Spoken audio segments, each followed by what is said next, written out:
This is Leslie Mizerak with Get Courageous Coaching, and today I'm sitting down with Amanda Brothers. Amanda Brothers is a major life transitions coach, really specializing in the personal transformation for women. Hi, Amanda. How are you? Hi, I'm fine. How are you? Good. Thanks for joining me for Coaching in a Cuppa. What's in your cup today? I am learning to drink more water, so water's in my cup today. How's that coming for you? It's getting there. That's awesome. Well, I've got a little bit of stash iced tea here, so cheers. Cheers. So as we, talk today, I really want to learn a little bit about your coaching so the listeners can hear what you do and what your specialization is, how you help your clients. So tell us a little bit about major life transitions coaching.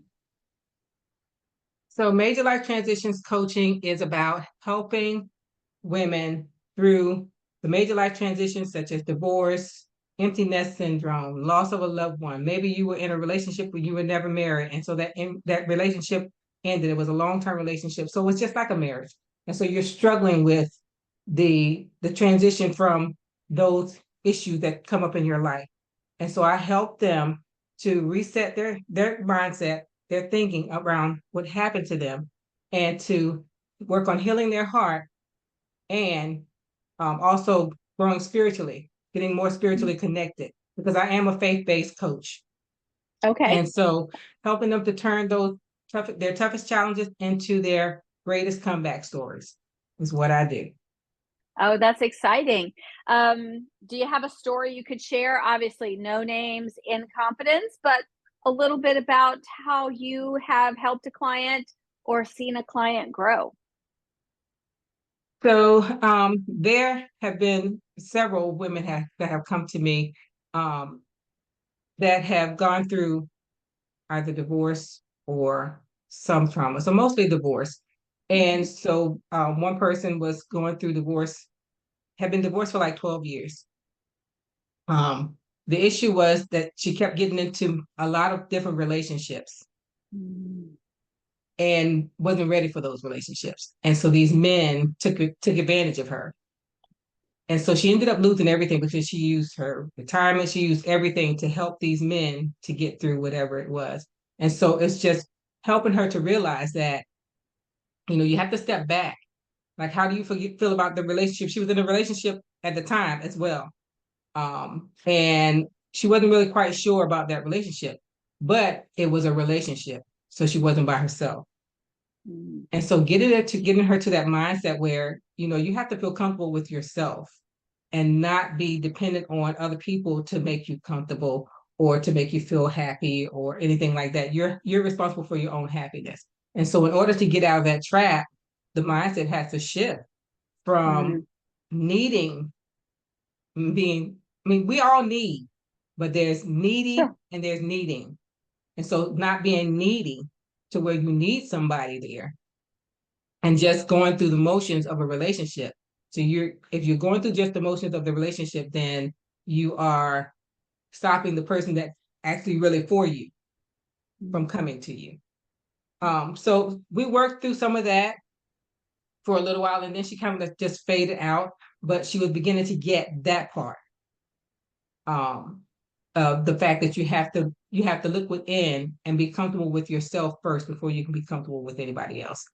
So That is so powerful. And I agree 100%. You have to be comfortable with yourself before you can really find that deep comfort with others.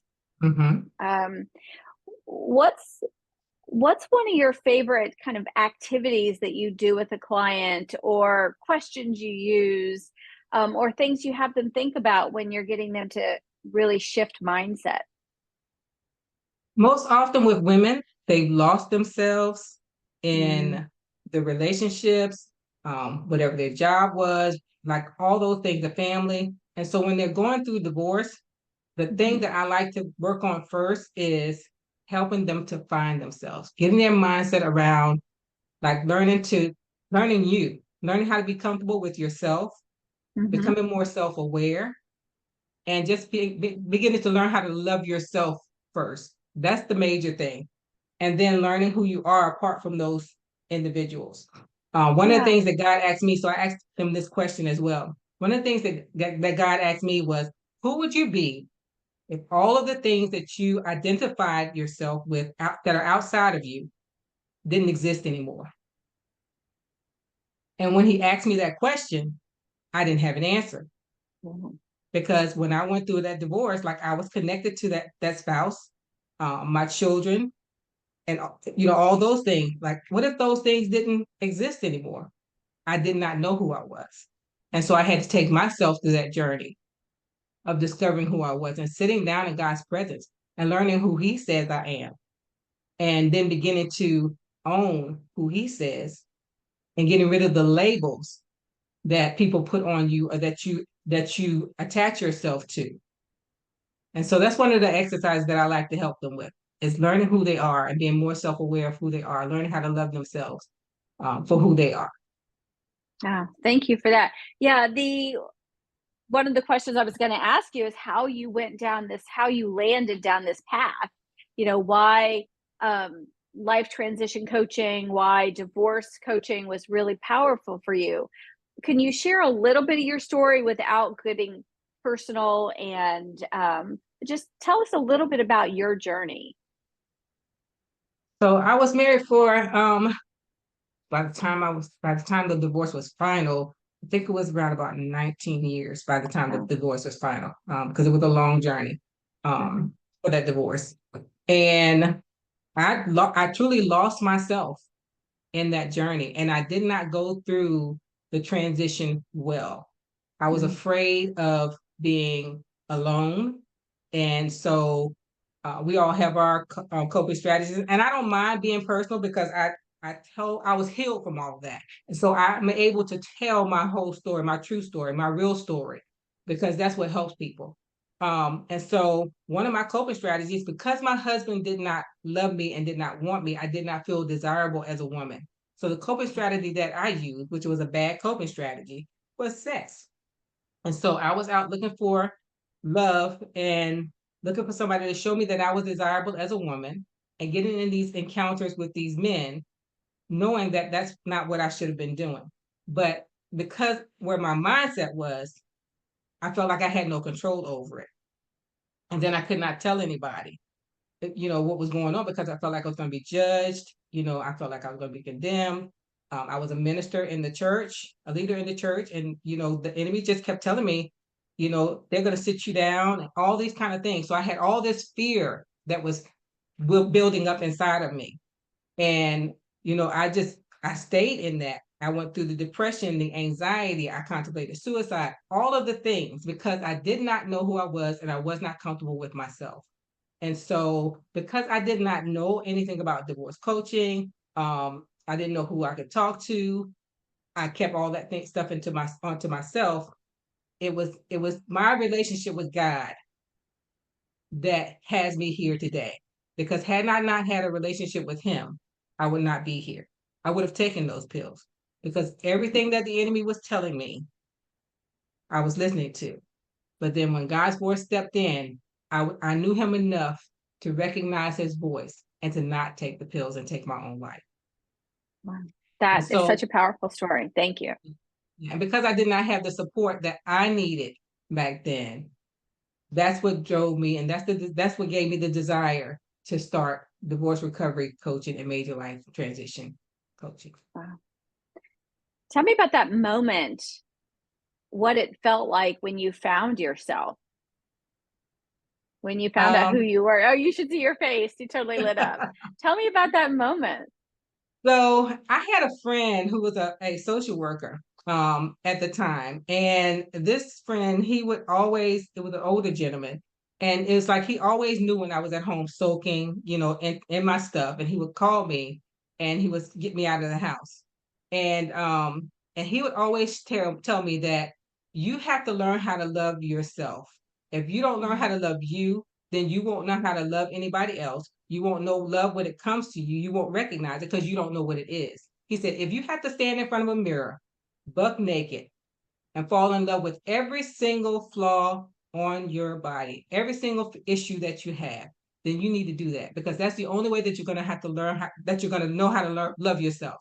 And so I took that to heart because he said it so many times. And I began to learn how to love every single thing about me. And I got in the Word of God and I began to learn what the Word of God said about who I am, because he is the one that created me. And so as I began to do that, God began to speak to me through his word and begin to show me who I was in him.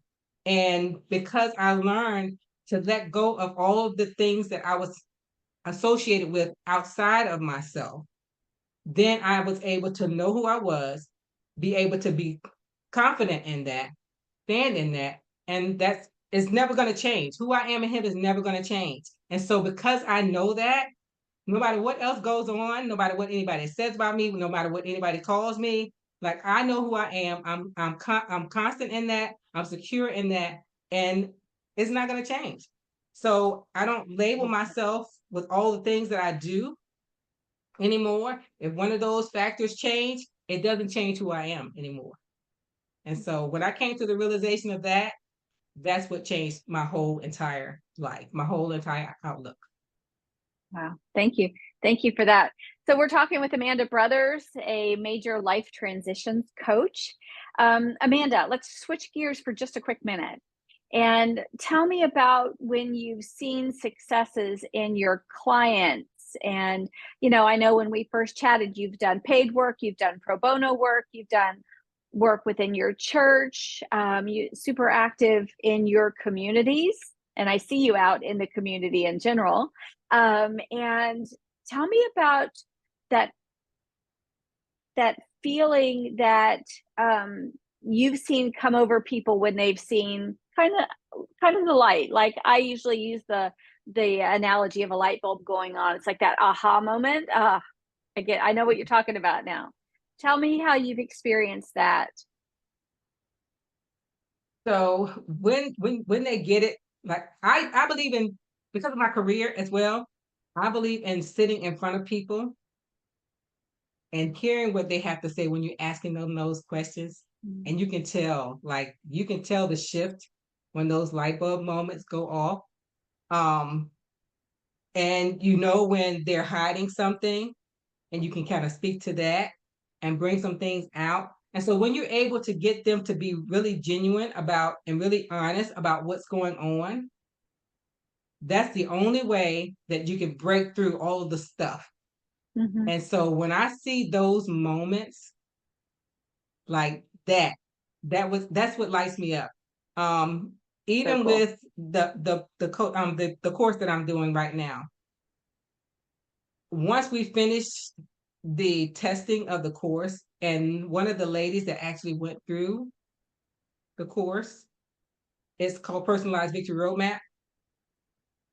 The story that she told me of the transformation that happened with her going through this course and the tears, I was not expecting. I was not expecting the tears. I was not expecting what I got. Yeah, I knew that this course was powerful, and I knew that it was life changing and transformational, but I did not expect the tears. So when I see that, then I know exactly how powerful what it is that I'm doing is, and how rewarding it is for the individual that is going through the transition of and the courses and the programs that I'm putting together. That's fantastic. Well, thank you for sharing. One last question. Quite often people that are going through some major life transitions, there can be that fear, could be that not knowing themselves, there could be shame, there can be a lot of other emotions attached to this. How do you make sure that your clients know that you're not sitting in judgment of them, that you're sitting with them? What's one tip that you might have? First of all, I let them know it's a non-judgmental space. Mm-hmm. And it's non-judgmental because I've been where they are. May not be the exact same scenario, Yeah. but I've been where they are. And I've been afraid that people were going to judge me and condemn me. So I'm not judging and I'm not condemning. Like whatever it is that you need to share it, because I'm not going to judge you. I'm here for you. I'm in this with you, and I'm here to guide you through to find the solutions that are going to work best for you. Non-judgmental. You have to be honest with yourself, and you have to be honest with the person that is there to support you. That's the only way you're going to get the breakthrough and the transformation. I love that. Well, Amanda, how can people find you? How do you want them to find you? I am on social media at on Facebook, Instagram, it's The Divorce Recovery Coach. LinkedIn is Divorce Recovery Coach. Okay. So there's a And the in your front of, website? and my website is amandabrothers.com. Perfect. Well, thank you for joining me today for coffee, coaching in a cuppa. I can't even think about what it is. Coaching in a cuppa, having a conversation with me about coaching. And I really appreciate your time. Thank you. Thank you for having me. Oh, thank you.